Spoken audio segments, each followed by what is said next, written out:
বন্ধুরা, আশা করি সবাই ভালো আছেন। আজকে আমি রান্না করব গরুর মাংস। তো আমি কিন্তু এখানে 1 কেজি পাঁচশোর মতো মাংস নিয়েছি। আর সব মাংস কিন্তু এই রকম করে পিস করে নিয়েছি, মাঝামাঝি পিস করে নিয়েছি, একবারে ছোট না একবারে বড় না। হাড্ডি ও মাংস ও তেল সহ কিন্তু সব এরকম পিস করে নিয়েছি। মাংসটা ধুয়ে পানি ঝরিয়ে নিয়েছি। আর এখন মশলাগুলি অ্যাড করে দেবো একের পর এক। প্রথমে দিয়ে দিয়েছি পেঁয়াজ বাটা, এখন দিয়ে দেব আদা বাটা, আর এখন একটু দিয়ে দেব রসুন বাটা, আর এখন দিয়ে দেব কিছুটা জিরা বাটা, আর এখন দিয়ে দেব শুকনো ঝাল বাটা কিছুটা রং আনার জন্যে, আর এখন দিয়ে দেব কিছুটা আস্ত রসুন। এই রসুনগুলি কিন্তু একবারে খুবই ভালো করে পরিষ্কার করে নিতে হবে, আর গোড়াটা কেটে ফেলে দিতে হবে। আর ওপরের যে একটা ছাল আছে, এই ছালটা কিন্তু তুলে একবারে কগুলি বের করে নিতে হবে, তাহলে কিন্তু খুব দ্রুত সেদ্ধ হবে। আর দিয়ে দেব কয়েকটা তেজপাতা, তেজপাতা কিন্তু ধুয়ে দিতে হবে। কয়েকটা ছোট ছোট ডালচিনি দিয়ে নেব। আর এখন দিয়ে নেব কয়েকটা রান্নার জিরা, আর কিছুটা দিয়ে দেব গোলমরিচ, আর কিছুটা দিয়ে দেব এলাচ, আর কিছুটা দিয়ে দেব লবঙ্গ। এই 4-5টা করে কিন্তু মশলা দিলে অনেক ঘেরান আসবে। আর এখন দিয়ে দেব হলুদের গুঁড়া, আর কিছুটা দিয়ে দেব স্বাদ মতো লবণ, আর এখন দিয়ে দেব ধনিয়া গুঁড়া। ধনিয়া গুঁড়াটা কিন্তু একটু পরিমাণ মতো দিতে হবে, না হলে কিন্তু তিতা লাগতে পারে। আর সব শেষে এখন দিয়ে দেব রেগুলার যে সয়াবিন তেল, ওই সয়াবিন তেলটা কিন্তু এখন দিয়ে তেলটা কিন্তু পরিমাণ মতো দিতে হবে, কারণ মাংসের থেকেও কিন্তু তেল বেরোবে। আর এই এক্সট্রা যে তেলটা দিতে হবে, এই তেলটাও কিন্তু এটা পরিমাণ মতো দিতে হবে। আর দিয়ে কিন্তু এইরকম করে খুবই ভালো করে কিন্তু মিক্সার করে মাখিয়ে নিতে হবে। পুরো মাংসটার ভিতরে কিন্তু মশলাটার একটা মাখামাখি অবস্থা করতে হবে, তাহলে কিন্তু অনেক ভালো হবে রান্নাটা।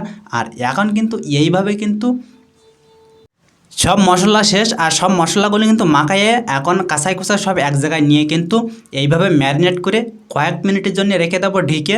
এখন কিন্তু ঢেকে এইভাবে রেখে দেবো 5 মিনিটের জন্য।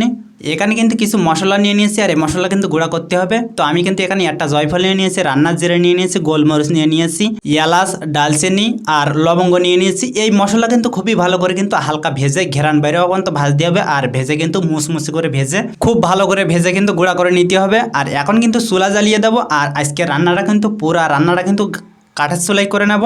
আর কাঠের চুলায় রান্না করলে কিন্তু অনেক মজার হয়, সবাই কিন্তু জানেন। কাঠের চুলায় রান্না করা কিন্তু একটা কষ্টের ব্যাপার, কারণ কাঠের চুলাটা খুব সহজে ধরানো যায় না, জ্বালানো যায় না। কিন্তু রান্নাটা যাতে মজার হয় সেই কাজ কিন্তু করতে হয়। তো যতই কষ্ট হোক আজকে কিন্তু চুলাটা জ্বালিয়ে নিয়েছি।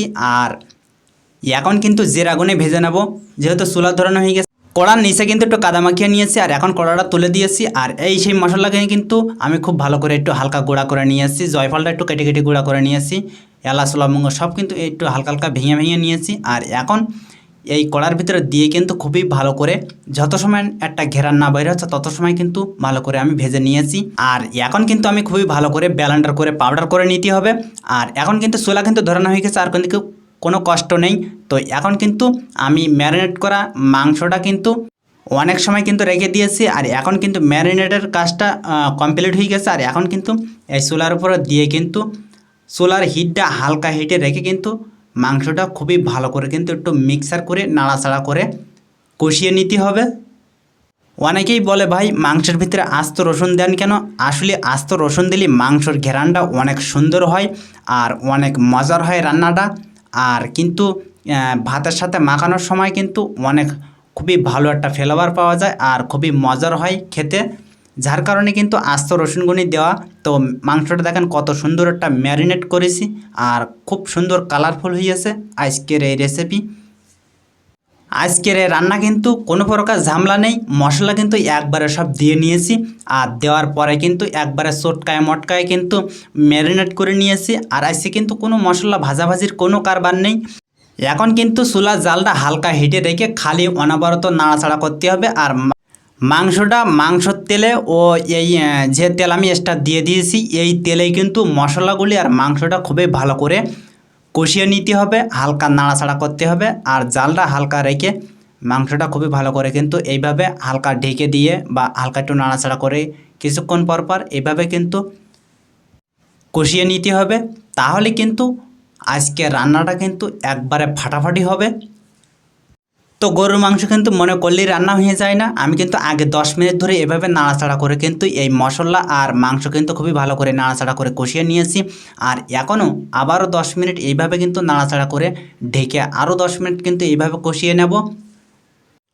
তো আমি আবারও কিন্তু 10 মিনিট পরে চলে এলাম, আর এই 10 মিনিট কিন্তু একবারে ঢেকে রেখে দিয়েছিলাম। আর এখন দেখতেই পাচ্ছেন কতটা কালারফুল হয়েছে, আর মাংসগুলি কিন্তু খুবই ভালো কালারফুল হয়ে গেছে, আর মশলা আর তেলটা কিন্তু একবারে ছেড়ে দিয়েছে।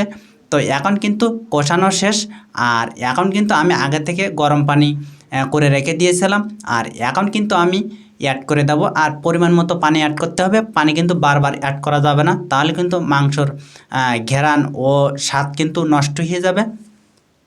পানি যা দেওয়ার একবারে কিন্তু একটা আন্দাজ করে পানিটা অ্যাড করে দিতে হবে। তো আমি কিন্তু পানি অ্যাড করে দিয়েছি, আর এখন একটু হালকা নাড়াচাড়া করে ঢেকে রেখে দেবো আধা ঘন্টার জন্যে। তো আমি আবারও চলে এলাম আধা ঘন্টা পরে, আর দেখতেই পাচ্ছেন গরম পানি দেওয়ার কারণে কিন্তু খুব দ্রুত বলক চলে আসে, আর খুব দ্রুত কিন্তু মাংসটা সেদ্ধ হয়ে যায়, আর রান্নাটা কিন্তু অনেক মজার হয়। তো এখন কিন্তু তেজপাতা গুনির কাজ শেষ। তেজপাতার যে একটা ঘেরান আছে, ঘেরানটা কিন্তু মাংসর ভিতরে ছড়িয়ে গিয়েছে। আর এখন কিন্তু এক একে তেজপাতা গুনি সবই তুলে ফেলে দিয়েছি। তেজপাতা কিন্তু রান্নার শেষ পর্যন্ত অনেকেই রাখে, কিন্তু তেজপাতার ভিতরে একটা তিতা একটা স্বাদ বাইর হয়। এই তিতা বাইরে হওয়ার কারণে কিন্তু আগে থেকে আমি ঘেরানটা বাইরে হওয়ার পরে তুলে ফেলে দিয়েছি, আর এখন ঢেকে রেখে দিয়েছি। তো আমি কিন্তু আবারও 10 মিনিটের জন্য ঢেকে রেখে দিয়েছিলাম, আর এখন কিন্তু 90% সেদ্ধ হয়ে গেছে মাংসটা। আর আগে থেকে যে মশলাটা আমি খুবই ভালো করে ভেজে পাউডার করে নিয়েছি, সেই মশলাটা কিন্তু আমি প্রথম ভেজে রেখে দিয়েছিলাম পাউডার করে, আর এখন আমি এতে অ্যাড করে দেবো, কারণ মশলাটা এখনই অ্যাড করার সময়। ঝোল আপনার 3 ভাগের 2 ভাগ চলে যাওয়ার পরে কিন্তু এই মশলাটা গুঁড়া মশলাটা অ্যাড করতে হবে, আর এভাবে কিন্তু একটু নাড়াচাড়া করে নিতে হবে খুবই ভালো করে। মশলাটা অ্যাড করার কিন্তু এখনই সময়, কারণ মাংসর ভিতর থেকে হালকা তেল ছেড়ে দিয়েছে, আর এই তেলটা ছেড়ে দেওয়ার সাথে সাথেই কিন্তু মশলাটা অ্যাড করতে হবে। মশলা দিয়ে কিন্তু আমি আবারও 10 মিনিটের জন্য ঢেকে রেখে দিয়েছিলাম, আর এখন কিন্তু মাংসটা খুবই ভালো করে সেদ্ধ করে নিয়েছি, আর ঘেরানটা কিন্তু খুবই সুন্দর একটা ঘেরান বাইরে হচ্ছে। আর আজকে রান্না কিন্তু খুবই মজার হয়েছে। তো রান্নাটা কিন্তু প্রায় হয়ে গেছে, কারণ রান্নার যে ওপরে যে তেল ছেড়ে দিয়েছে, তেলটা কিন্তু ভেসে উঠেছে, আর ভেসে উঠলেই কিন্তু বোঝা যায় যে রান্নাটা হয়ে গেছে, কারণ পানিও নেই, তেমন একটা ঝোলও নেই, আর তেলটা উপরে ভেসে উঠেছে। আর এখন কিন্তু নামিয়ে নিতে পারবেন, কোনো সমস্যা নেই। তো অনেকে কিন্তু ঝোল কম বেশি করে রাখতেই পারে। তো বন্ধুরা, আজকে রান্না কিন্তু হয়ে গেছে, আর আজকে রান্নাটা কিন্তু খুবই ভালো একটা ফ্লেভার বাইরে হচ্ছে, আর খুবই মজার হয়েছে আজকের রান্নাটা। তো এখন কিন্তু রান্না হয়ে গেছে, আর এখন আমি পরিবেশন করে দেখবো আজকের রেসিপি কেমন হয়েছে। দেখেন আজকের রেসিপিটা কতটা ভালো করে আমি রান্না করে নিয়েছি, আর আজকের রান্নার ভিতরে কিন্তু কোনো প্রকার পানি নেই। আমি কিন্তু পানিটা দেওয়ার একটাই উদ্দেশ্য, পানিটা দিয়ে কিন্তু মাংসটা আমি খুবই ভালো করে সেদ্ধ করে নিয়েছি। আর এখন কিন্তু রান্নার শেষে কিন্তু মোটেও পানি নেই, খালি তেল আর মশলা দিয়ে কিন্তু ভরপুর আজকের এই রান্না। দেখতেই পাচ্ছেন ঝোলটা কতটা ঘন হয়েছে পেঁয়াজ বাটাটা দেওয়ার কারণে, আর খুবই ভালো একটা কালার হয়েছে, খুবই ফাটাফাটি কালার হয়েছে আজকের এই রেসিপি। আর যেরকম কালার সুন্দর হয়েছে সেরকম খেতেও অনেক মজার হয়েছে। আর আস্ত রসুন দিয়ে মশলাগুলি এইভাবে দিয়ে যদি আপনি রান্না করতে পারেন, তাহলে কিন্তু সবাই আপনার রান্নাটা প্রশংসা করবে খাইয়ে। তো বন্ধুরা, আজকের রেসিপি এইভাবে বাসায় একবার হলেও ট্রাই করে দেখবেন, আর আজকের রেসিপি কেমন হয়েছে অবশ্যই কমেন্ট করে জানাবেন। আর আমি কিন্তু এই রকম নিত্য নতুন রেসিপির ভিডিও আমার এই চ্যানেলে আমি দিয়ে থাকি। তো বন্ধুরা, আজকের রেসিপি ভিডিও যদি ভালো লেগে থাকে অবশ্যই একটা লাইক দিয়ে দেবেন, আর বেশি বেশি বন্ধুর কাছে শেয়ার করবেন। আর আপনি যদি এই চ্যানেলে নতুন দর্শক হয়ে থাকেন, ছোটো ভাই মনে করে অবশ্যই চ্যানেলটি সাবস্ক্রাইব করে দেবেন, আর পাশের বেল আইকনটা প্রেস করে দেবেন। তাহলে আমার দেওয়া নিত্য নতুন এইরকম রেসিপির ভিডিও সবার আগে চলে যাবে আপনার কাছে। তো আজকের ভিডিও এই পর্যন্ত, দেখা হবে অন্য কোনো দিন অন্য কোনো নতুন রেসিপির ভিডিও নিয়ে। সেই পর্যন্ত সবাই ভালো থাকেন, সুস্থ থাকেন। আল্লাহ হাফেজ।